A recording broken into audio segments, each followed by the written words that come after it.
السلام علیکم 9 brothers T V 7 جون 2021 بروز پیر شام کی تازہ خبروں کے ساتھ میں ہوں زمر صدیقی۔ خبروں پر جانے سے پہلے اگر آپ نے ہمارے چینل کو سبسکرائب نہیں کیا تو آپ ہمارے چینل کو سبسکرائب کریں اور ہماری ویڈیوز کو لائک ضرور کیجیے گا، اس سے ہماری حوصلہ افزائی ہوتی ہے۔ اگر آپ کو ہماری ویڈیوز اچھی لگتی ہیں تو اپنے دوستوں کو شیئر ضرور کریں، شکریہ۔ آئیے چلتے ہیں خبروں کی ہیڈ لائنز کی طرف۔ کھوکھر غربی گجرات سے افسوسناک خبر۔ یورپ میں غیر قانونی طور پر آنے والے لوگوں کو غیر قانونی رستہ نہیں اختیار کرنا چاہیے۔ پاکستان گوٹکی کے قریب 2 مسافر ٹرینوں میں تصادم سے 40 افراد جان سے چلے گئے۔ وزیر اعظم نیتن یاہو نے الیکشن کو جمہوری تاریخ کا سب سے بڑا انتخابی دھوکہ قرار دے دیا۔ طالبان نے افغانستان کے مختلف صوبوں کے 5 اہم اضلاع کا حکومتی فورسز سے کنٹرول حاصل کر لیا۔ گلاب سے عطر اور عرق کیسے کشید کیا جاتا ہے؟ پاکستان کے معاشی فیصلہ سازی کے سب سے بڑے قومی اقتصادی کونسل کا اجلاس ہو رہا ہے۔ کراچی بحریہ ٹاؤن کے قریب دیہاتوں کی زمینوں پر قبضے۔ زلمے خلیل زادہ کی افغان حکام سے دوسرے روز ملاقاتیں۔ افغانستان میں 4 خواتین اور 3 بچوں سمیت 11 شہری سڑک کنارے نصب بم حملے کا شکار۔ آئیے چلتے ہیں اب خبروں کی تفصیلات کی طرف۔ افسوسناک خبر، ملک عنایت اللہ صاحب 6 جون 2021 کو کھوکھر غربی گجرات میں وفات پا گئے۔ انا للہ و انا الیہ راجعون۔ مرحوم کی عمر 88 سال تھی۔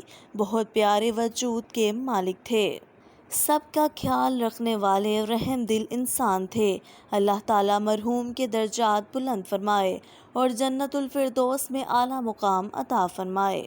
بہت سے لوگ پاکستان اور مختلف ممالک سے یورپ میں غیر قانونی طور پر جاتے ہیں اور اپنی جان خطرے میں ڈال دیتے ہیں۔ اسی حوالے سے 9 برادرز ٹی وی کے ڈائریکٹر مبارک جاوید صاحب کا کہنا ہے کہ یورپ میں غیر قانونی طور پر آنے والے لوگوں کو غیر قانونی رستہ نہیں اختیار کرنا چاہیے۔ راستے میں بے شمار لوگ جان سے چلے جاتے ہیں۔ ہماری اطلاع کے مطابق لوگ بہت مشکلات کا شکار ہوتے ہیں۔ پاکستان گوٹکی کے قریب 2 مسافر ٹرینوں میں تصادم سے 40 افراد جان سے چلے گئے ہیں جبکہ 100 سے زائد زخمی ہو گئے۔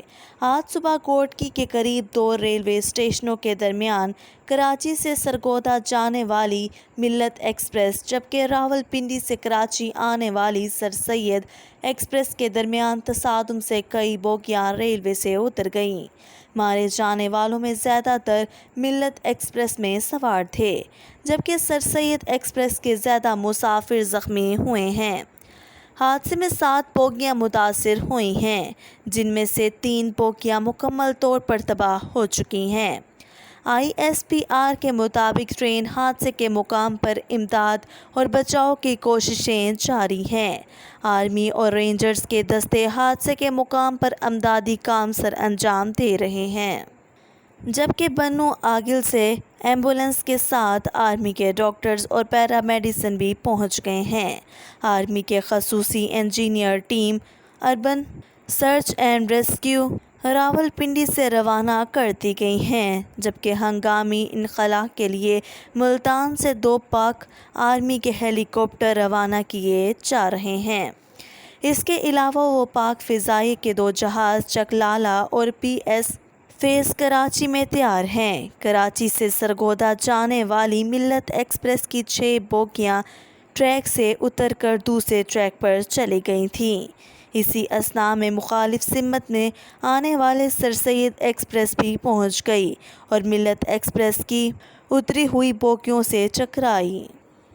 شاہدین کے مطابق ملت ایکسپریس میں لگائی گئی بوگی نمبر 10 کا رخ خراب تھا۔ ڈرائیور نے 10 نمبر بوگی کو گاڑی میں شامل کرنے سے انکار کیا تھا لیکن کلینیکل ڈپارٹمنٹ نے 10 نمبر بوگی کو گاڑی میں ڈالا جس کی وجہ سے حادثہ پیش آیا۔ 10 نمبر بوگی کی اسٹیشن پر آ کر پٹری سے اتر گئی، جس کی وجہ سے حادثہ ہوا۔ وفاقی وزیر اطلاعات فواد چودھری نے آدم سواتی سے استعفے پر کہا ہے کہ وزیر اعظم عمران خان نے ٹرین حادثے کی تحقیقات کا حکم دیا ہے۔ ماضی میں کئی ایسی محکمے میں کام نہیں ہوا، ہم ہر کام زیرو سے شروع کر رہے ہیں۔ ماضی میں جو حکمران رہ چکے ہیں انہوں نے کچھ نہیں کیا۔ سعد رفیق کے کیے گئے گناہوں پر آدم سواتی کیسے استعفیٰ دیں گے؟ وزیر اعظم عمران خان نے ٹرین حادثے پر گہرے افسوس اور دکھ کا اظہار کرتے ہوئے کہا ہے کہ میں ٹرین ریلوے کے المناک حادثے پر صدمے میں ہوں۔ دوسری طرف شہباز شریف نے ٹرین حادثے پر رنج و غم اور افسوس کا اظہار کیا ہے۔ اپنے بیان میں انہوں نے کہا ہے کہ افسوس موجودہ دور ٹرین کے حادثات کا دور ثابت ہو رہا ہے۔ اسرائیل کے وزیر اعظم نیتن یاہو نے اپنے 12 سالہ اقتدار کو ڈوبتے دیکھ کر الیکشن کو جمہوری تاریخ کا سب سے بڑا انتخابی دھوکہ قرار دے دیا ہے۔ نیتن یاہو حکومت تشکیل دینے کی مہلت ختم ہونے کے باوجود اکثریت ثابت کرنے میں ناکام رہے ہیں، جبکہ 8 سیاسی جماعتوں کے اتحاد میں حکومت کی تشکیل کے لیے کمر کس لی ہے۔ اس صورتحال میں نیتن یاہو پریشانی کا شکار ہو چکے ہیں اور 12 سالہ اقتدار کا سورج غروب ہونے کے ڈر سے دھمکی آمیز لہجے سے مخاطب ہو کر مخالفین کو کہہ رہے ہیں کہ میرے نزدیک یہ الیکشن کسی بھی جمہوری تاریخ کا سب سے بڑا فراڈ تھا۔ نیتن یاہو کے حامیوں نے بھی سوشل میڈیا پر اشتعال انگیزی کا مظاہرہ کیا ہے، جس سے ملک میں نیا بحران پیدا ہو گیا ہے۔ اپوزیشن جماعتوں کے اتحاد میں نیتن یاہو پر اپنے حامیوں کو پھنسانے کا الزام عائد کرتے ہوئے کہا ہے کہ اقتدار سے علیحدہ ہونے پر وزیر اعظم اشتعال انگیزی پر اتر آئے ہیں۔ نیتن یاہو نے کہا ہے کہ میری حکومت کو گرانے کے لیے تشکیل شدہ اسرائیلی اتحاد ایک جعلی الیکشن کے نتیجے میں وجود میں آیا تھا۔ دوسری جانب کرپشن الزامات کا سامنا کرنے والے نیتن یاہو کے گرد گھیرا تنگ کیا جا رہا ہے اور ممکنہ طور پر انہیں قید کی سزا بھی سنائی جا سکتی ہے۔ 12 سالہ اقتدار بھی ہاتھ سے پھنستا ہوا دکھائی دے رہا ہے۔ اسرائیلی وزیر اعظم اسی وجہ سے تناؤ کا شکار ہیں۔ طالبان نے افغانستان کے مختلف صوبوں کے 5 اہم اضلاع کا حکومتی فورسز سے کنٹرول حاصل کر کے اپنے عملداری قائم کرنے کا دعویٰ کیا ہے۔ زابل اور غزری اور کھورستان کے اہم اضلاع کا کنٹرول حکومتی فورسز کو پسپاں کر کے حاصل کر لیا گیا ہے۔ اس سے پہلے طالبان نے میدان ورتک، بغلان اور امان کے 4 اضلاع میں بھی اپنی حکومت قائم کرنے کا دعویٰ کیا تھا۔ اسی طرح مجموعی طور پر 7 اضلاع پر طالبان کی مکمل حکمرانی ہو چکی ہے، جبکہ دوسری طرف حکومت نے طالبان کے دعوے کو مسترد کرتے ہوئے کہا ہے کہ افغان سیکورٹی فورسز نے حکمت عملی کے تحت پسپائی اختیار کر لی ہے۔ افغانستان سے امریکی اہلکاروں کا انخلاء کا آغاز ہو چکا ہے، جس کی تکمیل 11 ستمبر تک ہو جائے گی۔ تاہم اس دوران طالبان اور سیکورٹی فورسز کے درمیان جھڑپوں میں تیزی آ چکی ہے، جس میں کئی محاذوں پر فتح طالبان کو حاصل ہو چکی ہے۔ ہر سال موسم بہار میں سعودی عرب کے مغربی شہر طائف میں جب گلاب کھلتے ہیں تو اس صحرا کا منظر نامہ گلابی رنگ میں رنگ جاتا ہے۔ اپریل میں اس گلاب کے پھولوں کو چن کر جمع کیا جاتا ہے اور پھر ان سے عرق گلاب اور عطر کشید کیا جاتا ہے، جس سے خانہ کعبہ کو غسل دیا جاتا ہے۔ اس سال یہ ہوا کہ رمضان کا بابرکت مہینہ پھولوں کی چنائی میں آیا اور ہر سال حج اور عمرہ کے لیے سعودی عرب آنے والے لاکھوں مسلمان زائرین میں یہ عطر گلاب کافی مقبول ہے۔ پھولوں اور پتوں کو اسلامی فنون میں ہمیشہ خاص اہمیت حاصل رہی ہے۔ طائف کو شہر گلاب بھی کہا جاتا ہے۔ جہاں 800 باغات ہیں جن میں سالانہ تقریباً 80 کروڑ پھولوں کی پیداوار ہوتی ہے۔ طائف کے ایک باغ میں بن سلیمان میں مزدور پودوں میں جھکے ہوئے روزانہ ہزاروں پھول جمع کرتے ہیں جن سے عرق اور عطر کشید کیا جائے گا۔ کچھ مزدور پھول چن رہے ہیں اور کچھ انہیں ٹوکریوں میں بھر کر وزن کر رہے ہیں۔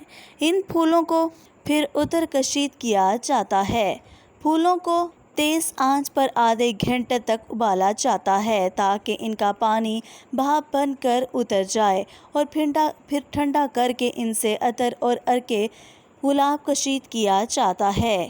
اس خاص عطر گلاب کی سب سے چھوٹی شیشی 400 ریال یعنی $106 یعنی 16,500 میں فروخت ہوتی ہے۔